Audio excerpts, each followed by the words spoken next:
Perhatikan media gambar di samping. Maka hukumnya adalah idgham bi gunnah. Perhatikan media gambar di samping, huruf H termasuk salah satu huruf.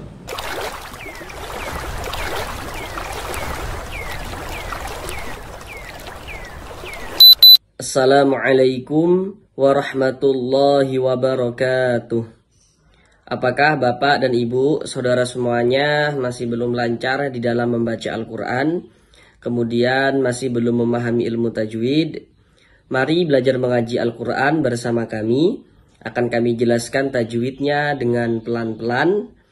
Sehingganya dengan penjelasan tajwidnya yang pelan-pelan, semoga Bapak dan Ibu saudara semuanya dapat langsung dengan mudah dalam memahami ilmu tajwid Al-Quran, dan semoga dapat langsung bisa mempraktekkan dengan sendirinya ketika membaca Al-Quran. Karena dengan kita mempelajari ilmu tajwid, kemudian kita memahaminya, dan kita bisa menerapkan dengan sendirinya ketika membaca Al-Quran, maka tentulah akan memperbaiki bacaan Al-Quran kita.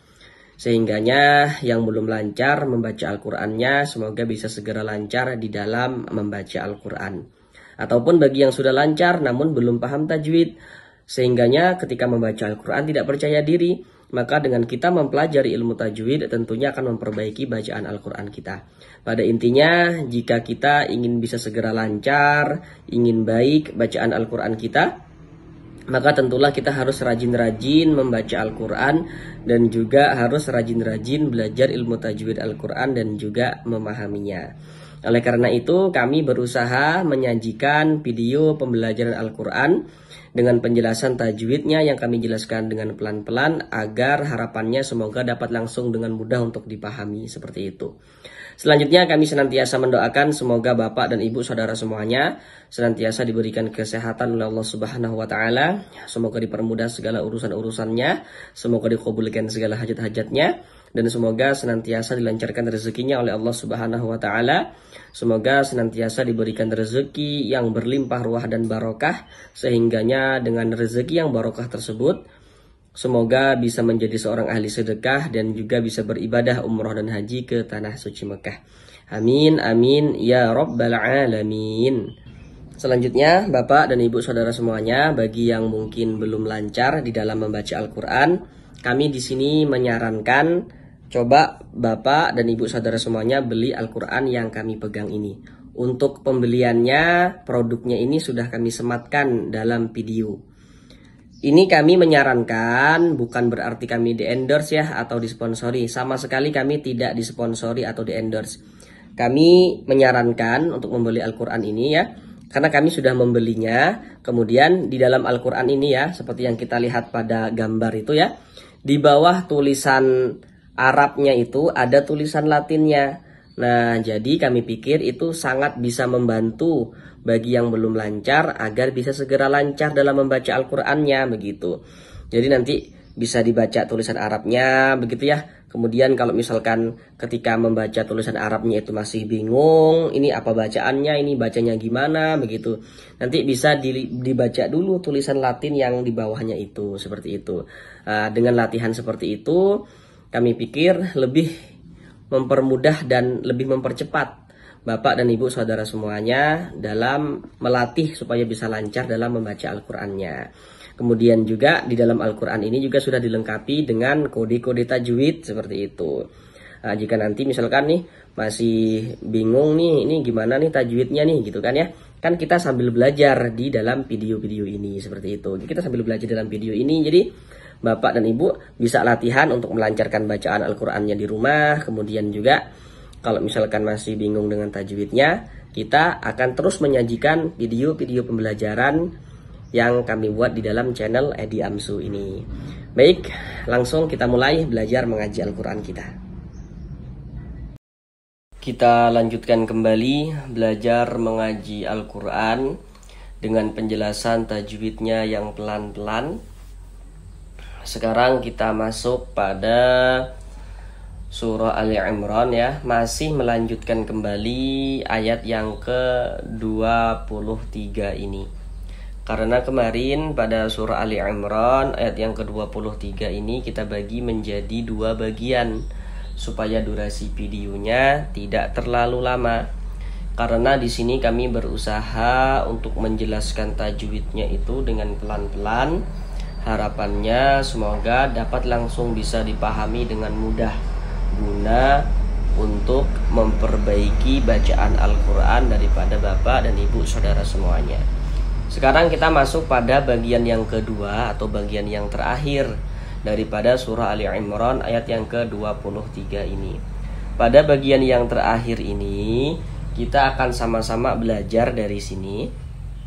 Nah, dari thumma ini ya sampai sini. Sampai selesai sini. Sekarang mari kita baca bersama-sama terlebih dahulu dengan pelan-pelan. Namun seperti biasa kami selalu menyarankan hendaknya Bapak dan Ibu saudara semuanya setelah mengikuti video pembelajaran yang kami buat ini, maka bacalah juga secara full surah Ali Imran ayat yang ke-23 tadi. Dikarenakan ini yang akan sama-sama kita pelajari, mari kita baca bersama-sama dengan pelan-pelan ya, silahkan diikuti. Karena kami membacanya dengan pelan-pelan supaya mudah diikuti bagi yang belum lancar agar bisa segera lancar. Baru setelahnya kita pelajari tajwidnya dengan pelan-pelan. Bismillahirrahmanirrahim.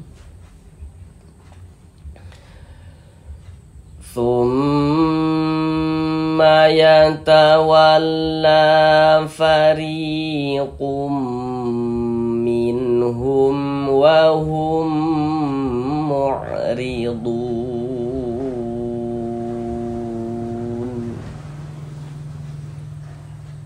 Sekarang mari sama-sama kita pelajari tajwidnya dengan pelan-pelan. Yang pertama di sini thumma. Di sini ada huruf mim bertasydid. Nah, tanda tasydid itu seperti ini. Seperti huruf W. Atau seperti angka 3 tapi dia terbalik ke atas. Nah, nih tanda tasydid. Perhatikan media gambar di samping. Huruf nun bertasydid, huruf mim bertasydid, ya huruf nun bertasydid, huruf mim bertasydid itu hukumnya gunnah musyaddadah. Perhatikan catatan kecil di bawahnya itu. Itu catatan hanya tambahan saja yang kami buat supaya tujuannya Bapak dan Ibu saudara semuanya yang masih sangat pemula dalam belajar tajwid nantinya tidak keliru dalam menentukan hukum, supaya bisa membedakan antara hukum gunnah dan juga hukum idgham seperti itu. Karena nanti kalau misalkan kami katakan huruf nun bertasydid, huruf mim bertasydid hukumnya gunnah musyaddadah. Kalau hanya kami katakan seperti itu, maka nanti yang masih pemula dalam belajar tajwid akan mengira berarti semua huruf nun yang ada tanda tasydidnya, semua huruf mim yang ada tanda tasydidnya nanti akan dikira hukumnya gunnah musyaddadah. Padahal tidak. Kalau misalkan kayak gini. Ini mim bertasydid nih, ada tanda tasydidnya kan? Tapi ini hukumnya bukan gunnah musyaddadah, bukan. Sama dengan ini. Ini mim ada tanda tasydidnya kan? Ini hukumnya juga bukan gunnah musyaddadah begitu. Jadi supaya tidak keliru, kami buat catatan kecil di bawahnya itu. Nah, cuma nanti kalau misalkan ada orang bertanya, apa hukumnya nun bertasydid, mim bertasydid? Jawab saja hukumnya gunnah musyaddadah. Catatan kecil di bawah itu tidak perlu untuk dijelaskan, karena itu tujuannya hanya untuk membedakan saja antara gunnah dan idgham seperti itu, supaya tidak keliru begitu. Nah, jadi kalau bertemu dengan huruf nun bertasydid atau mim bertasydid, cuman di sini yang kita temui kan ini huruf mim bertasydid ya, maka kita perhatikan huruf sebelumnya. Kalau sebelum itu yang berposisi sebelah kanan kita. Ini huruf mim bertasydid, sebelah kanan mim bertasydid mana? Ini.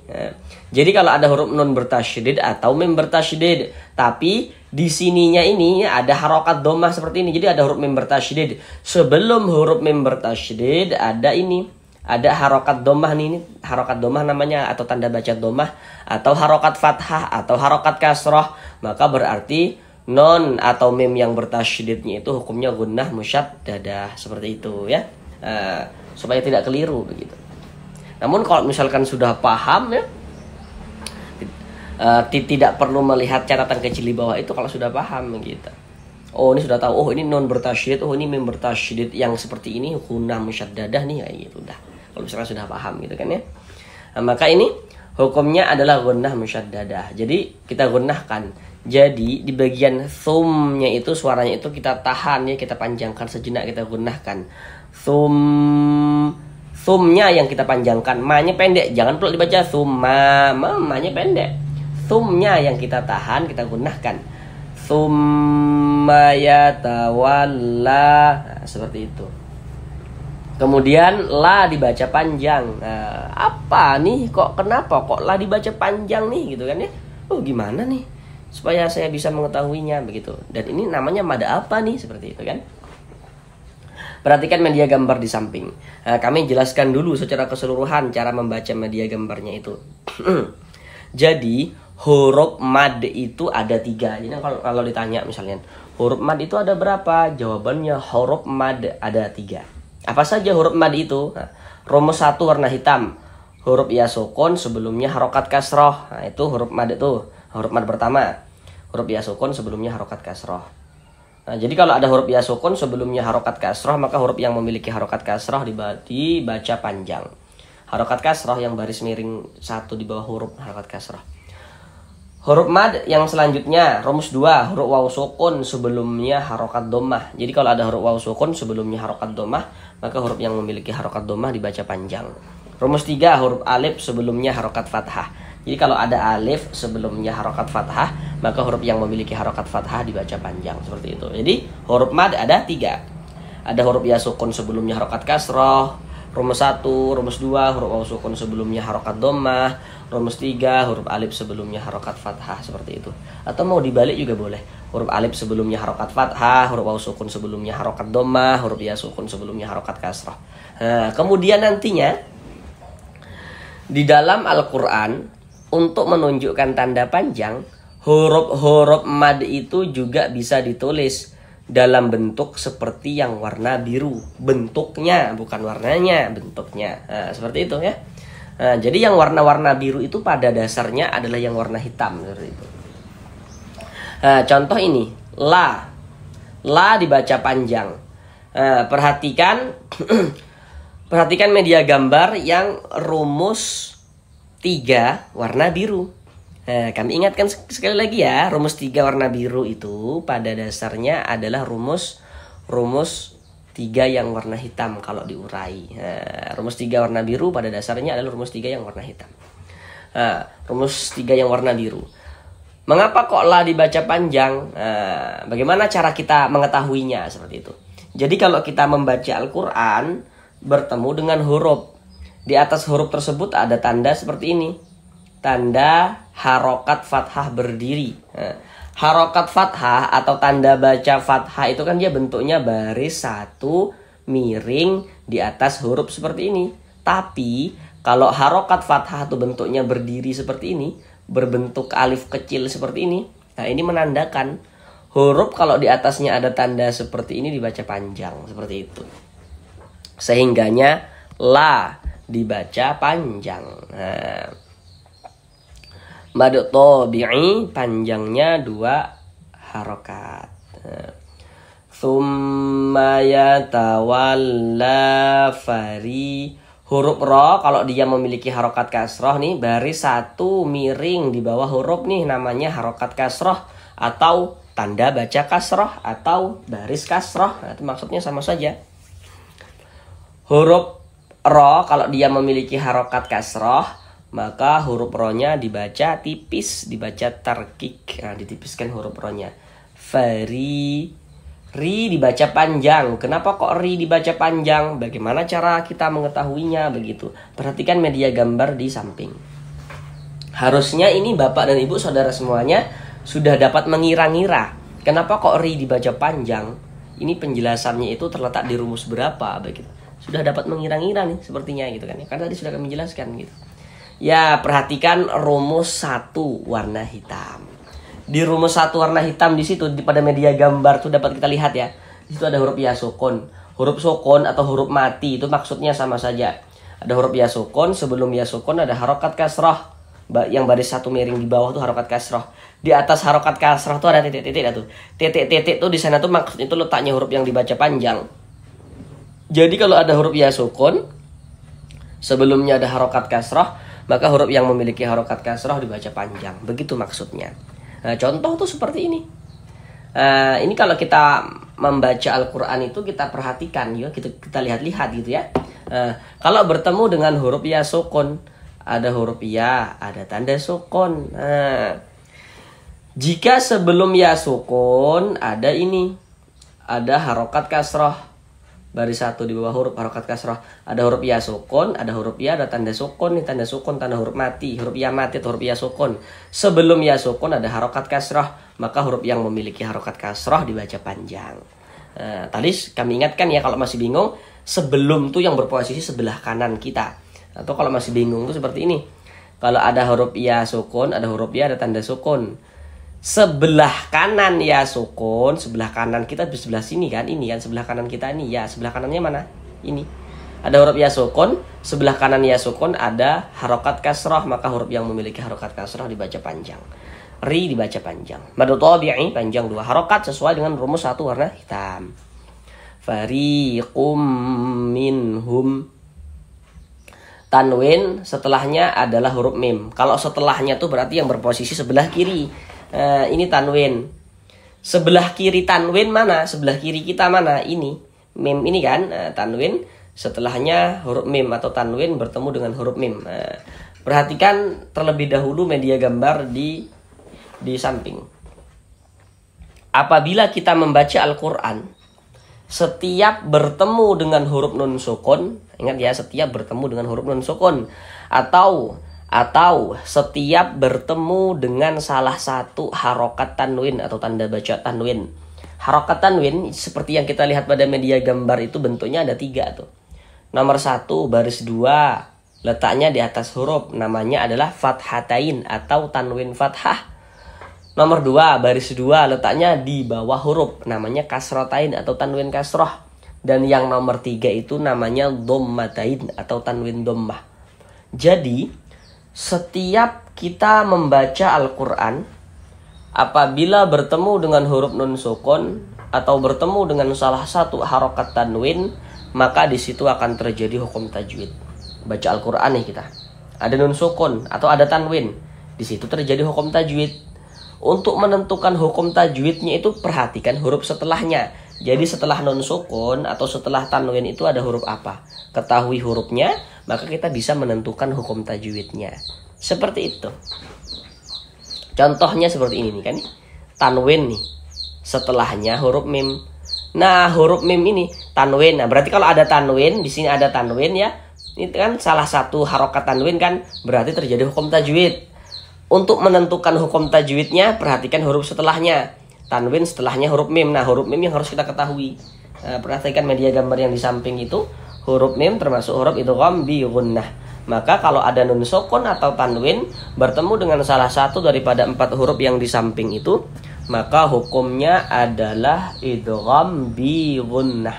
Nah, nanti dikecualikan ya pada izhar mutlak. Jadi karena ini hukumnya idgham bi gunnah, jadi kalau ada tanwin atau nun sukun bertemu dengan salah satu daripada 4 huruf yang di samping itu, hukumnya idgham bi gunnah. Berarti ini kan tanwin nih bertemu dengan huruf mim. Huruf mim huruf idgham bi gunnah kan, maka hukumnya idgham bi gunnah. Cara membacanya dengan cara memasukkan kemudian disertai dengan gunnah. Apa yang dimasukkan itu apanya, begitu kan? Bunyi tanwinnya dimasukkan ke huruf mim, melebur ke huruf mim, sehingganya ini kita baca fariqum. Jangan dibaca farikun, kun minhum jangan, tapi dibaca kum. Kemudian kita gunnahkan. Jadi di bagian kumnya itu ya, suaranya itu kita tahan, kita gunnahkan, kita panjangkan sejenak ya, sepanjang 2 harokat. Fariqum minhum Qum minhum. Nah, seperti itu ya. Qum minhum. Di sini ada nun sukun, setelahnya adalah huruf H. Nah, berarti di sini terjadi hukum tajwid lagi kan? Karena tadi kan sudah kami katakan, kalau ada nun sukun atau tanwin, di situ terjadi hukum tajwid. Di sini kita bertemu nun sukun nih, baca Al-Qur'an kita bertemu pula di sini nun sukun, terjadi hukum tajwid lagi. Untuk menentukan hukum tajwidnya, perhatikan setelah huruf nun sukun itu ada huruf apa. Ini nun sukun, setelahnya adalah huruf H atau nun sukun, sebelah kirinya adalah huruf H nih. Nah, huruf H ini yang harus kita ketahui agar kita bisa menentukan hukum tajwidnya. Untuk huruf-hurufnya itu silahkan dihafal ya. Bismillahirrahmanirrahim. Alhamdulillah. Supaya kita bisa menentukan hukum tajwidnya. Perhatikan media gambar di samping, huruf H termasuk salah satu huruf idhar halqi. Jadi kalau ada huruf nun sukun atau tanwin bertemu dengan salah satu daripada 6 huruf yang di samping itu, maka hukumnya idhar halqi. Nah, karena dia idhar maka dibaca jelas, tidak berdengung. Yang dibaca jelas itu apanya? Bunyi nun sukunnya. Bunyi nun sukunnya yang kita baca jelas seperti itu. Jadi kita baca minhum. Jangan disamar-samarkan bunyi nun sukunnya, jangan disamar-samarkan. Minhum, dibaca jelas begitu. Kemudian izhar halqi, dia dibaca jelas dan tidak didengungkan. Jadi tidak didengungkan, jangan ditahan suaranya, jangan dipanjangkan, jangan dibaca min. Nah, seperti itu salah. Pendek saja. Minhum, seperti itu. Minhum. Kemudian di sini ada huruf mim sukun, setelahnya adalah huruf waw. Nah, perhatikan media gambar di samping. Setiap kita membaca Al-Qur'an, apabila bertemu dengan huruf mim sukun atau huruf mim mati, maka di situ pun akan terjadi hukum tajwid. Di mana ada huruf mim sukun atau huruf mim mati ya, di situ terjadi hukum tajwid. Untuk menentukan hukum tajwidnya itu perhatikan huruf setelahnya.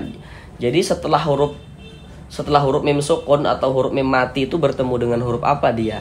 Ketahui hurufnya, maka di situ kita bisa menentukan hukum tajwidnya. Cuman kalau hukum mim sukun atau hukum mim mati itu dia lebih ringkas.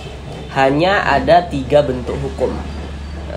Kami jelaskan secara keseluruhan media gambar di samping itu supaya dapat langsung bisa menguasai keseluruhan daripada hukum mim sukun. Kotak nomor 1, kalau ada mim sukun setelahnya huruf ba, maka hukumnya adalah ikhfa syafawi. Yang di kotak nomor 2, kalau ada mim sukun setelahnya huruf mim, jadi mim sukunnya bertemu dengan huruf mim, maka hukumnya idgham mimi. Dan kemudian yang nomor 3 di situ ada bacaannya tuh izhar syafawi. Nah, silakan dibaca keterangannya itu. Jadi jika ada huruf mim sukun atau huruf mim mati tidak bertemu dengan huruf ba, tidak juga bertemu dengan huruf mim, maka semua hukumnya namanya adalah izhar syafawi. Nah, contoh seperti ini. Ini mim sukun, setelahnya adalah huruf waw. Nah, di sininya nih huruf waw, bukan huruf ba, bukan huruf mim, maka berarti hukumnya adalah izhar syafawi. Karena dia izhar maka dibaca jelas, tidak berdengung, jadi baca pendek saja. Minhum, hum wa hum, begitu. Hum wa hum. Jangan dibaca hum dipanjangkan begitu, jangan. Yang salah, pendek saja. Hum wa hum, seperti itu. Kemudian di sini mim sukun setelahnya huruf mim. Nah, perhatikan media gambar di samping itu, perhatikan yang di kotak nomor 2. Di situ kan ada bacaannya idgham mimi. Jadi kalau ada mim sukun setelahnya huruf mim, maka hukumnya adalah idgham mimi. Maka kita idghamkan, kita gunnahkan. Hum di bagian humnya ini suaranya itu kita tahan ya, kita panjangkan sejenak sepanjang 2 harokat, kita gunnahkan. Hum, kita panjangkan.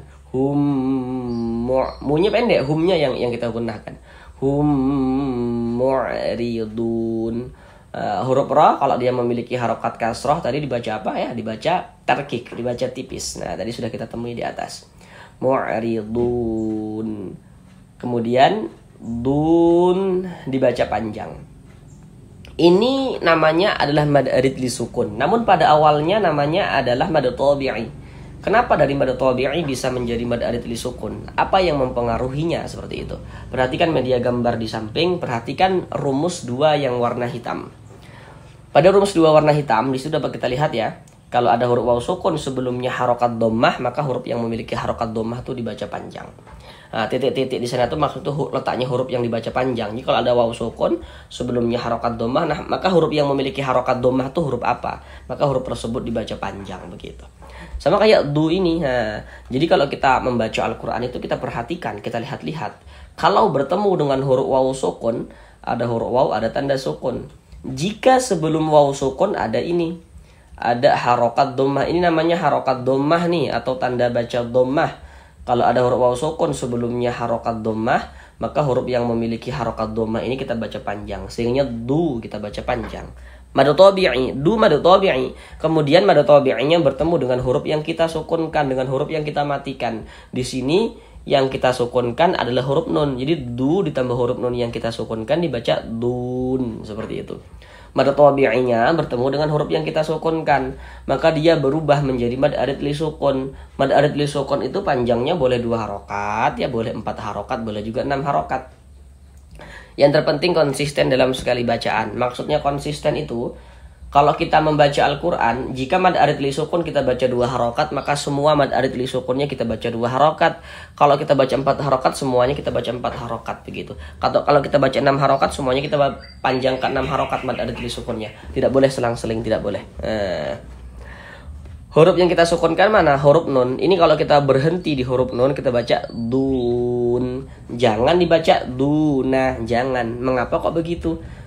Kalau kita membaca Al-Quran, kemudian kita itu berwakaf, ya, berhenti kita di huruf yang tidak dibaca panjang. Hurufnya kita sukunkan, begitu. Ini kita membaca Al-Quran, berhenti kita di huruf nun. Tadi apa kami... Dan huruf nun ini tidak dibaca panjang. Tadi apa kami katakan? Kalau kita berwakaf atau berhenti di huruf yang tidak dibaca panjang, maka hurufnya itu kita sukunkan, kita matikan, seperti itu. Sehingga kita baca dun. Nah, seperti itu. Sekarang mari kita ulang bersama-sama sekali lagi dari awal. Thumma yatawalla fariqum minhum wa hum mu'ridun. Sampai di sini belajar mengaji Al-Qur'annya. Untuk para guru ngaji yang lainnya ya, yang mungkin juga melihat video pembelajaran yang kami buat ini, jika kiranya ada hal-hal yang mungkin kurang pas dari yang kami sampaikan atau ingin menyempurnakan penjelasan yang kami sampaikan, maka tulis saja pada kolom komentar di bawah agar dapat langsung bisa dibaca dengan yang belajar. Mari sama-sama kita bantu saudara-saudara kita yang belum lancar membaca Al-Qur'annya agar bisa segera lancar, yang belum memahami ilmu tajwid agar dapat memahami ilmu tajwid Al-Qur'an dengan mudah, supaya dapat memperbaiki bacaan Al-Qur'annya. Terima kasih. Assalamualaikum warahmatullahi wabarakatuh.